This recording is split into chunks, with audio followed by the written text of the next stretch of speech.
Kamusta po kayo? Bago po ang lahat, first things first.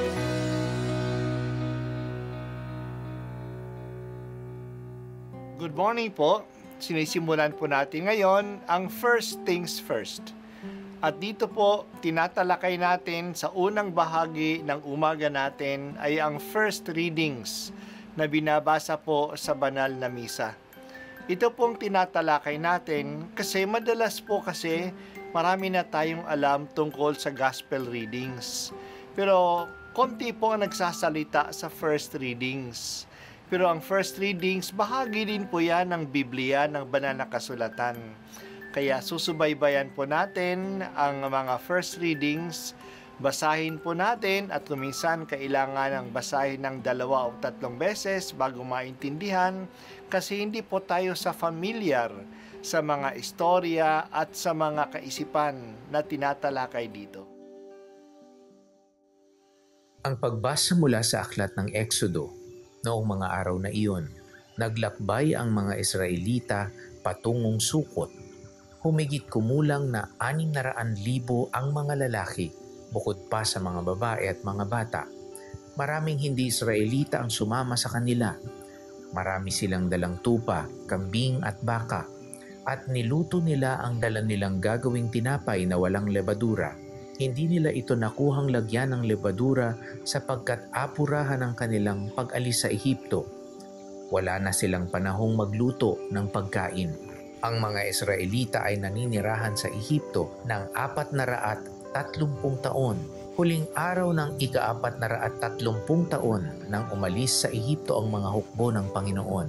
Nang magdamag na yaon sila iniligtas ng Panginoon at inilabas sa Ehipto. Kaya ang magdamag na yaon ay itinalaga nila sa pag-aalaala sa pagligtas sa kanila ng Panginoon.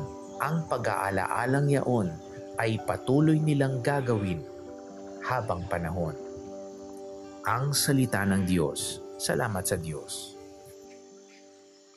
Inilalarawan sa pagbasa natin ngayon ang kalagayan ng mga Israelita paglabas nila sa Ehipto.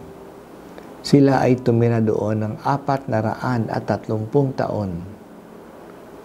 Nagsimula sila bilang mga bisita, ngunit naging alipin sila ng mga Epesyano sa katagalan ng panahon. Dumating sila na 72 tao lang at lumabas sila sa Ehipto na napakarami, higit na 600,000 na mga lalaki na handang makipagdigma. At hindi pa kabilang ang mga bata, mga matatanda at mga babae. Siguro aabot sila ng 2 milyon na mga tao. May dala-dala silang napakaraming mga hayop. Ang mga bilang na ito ay maaaring exaggerations upang ipa-impress sa atin na talagang pinagpala sila ng Diyos sa Ehipto. Natupad ang pangako ng Diyos sa mga ninuno nila na sila ay maging kasing dami ng mga butil ng buhangin sa dalampasigan at ng mga bituin sa langit. Pumunta sila sa Ehipto bilang isang pamilya, ngunit lumabas sila doon na may mga kasama na hindi Israelita. Ang ibig sabihin na pumasok sila bilang isang pamilya lamang at lumabas sila bilang isang bayan. No longer a family but a people. Pumasok sila na masayang inanyayahan ng Paraon at ng mga Epesyano, ngunit itong panahon ni Jose. At ngayon, lumalabas silang tinataboy na ng Paraon at ng mga Epesyano. Kaya dali-dali silang umalis. Wala nga silang panahon na paalsahin ang tinapay na dali-dali nilang ginawa. Kaya nga, ang baon nila ay tinapay na walang libadura. Matigas na tinapay. Ang mga ito ang aalalahanin nila sa kanilang taunang hapunang Pampaskwa. Kaya sa gabing yon, ang tinapay na kakainin nila ay tinapay na walang libadura. Ang Diyos ay tapat sa kanyang mga pangako. Ang hindi lang natin alam ay kung kailan at kung papaano niya tutuparin ang mga pangako niya. Pero maasahan tayo, maasahan siya. Hindi naman inakala ng mga tao na sa ganitong paraan tutuparin ng Diyos ang pangako niya na maging malaking bayan sila.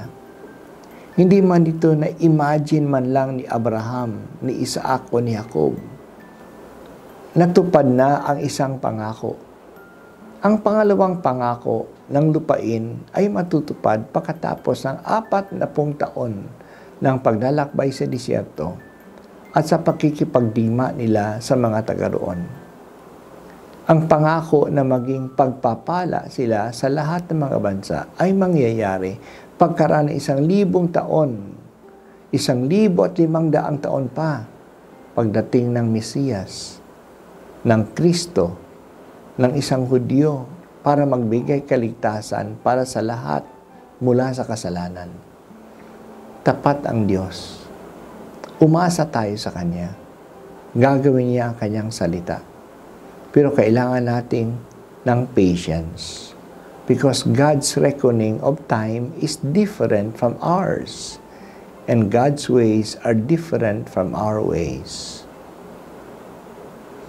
Panginoon, bigyan po ninyo kami ng pananampalataya na maging bukas sa iyong pamamaraan at ng isang pananampalataya na may pasyensya na nag-aantay sa iyong pagkilos. Hindi ka pabaya sa iyong mga pangako. Talagang palagi kang maaasahan.